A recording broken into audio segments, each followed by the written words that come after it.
هريلي صوتين دوكش ارجل يا سلاسل دوك هي الشلاجان هما دا صدروا زمان هما يزا زي شمزيان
هريلي صوت نرده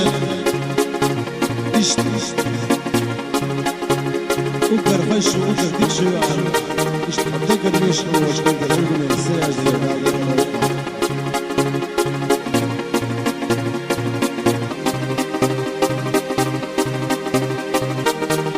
اشتغل زي الهصمة وقالنا بيرك من الجواب وما سيء الساعة وما رأت ريت دم في هذا الناس ولا فوش بيرك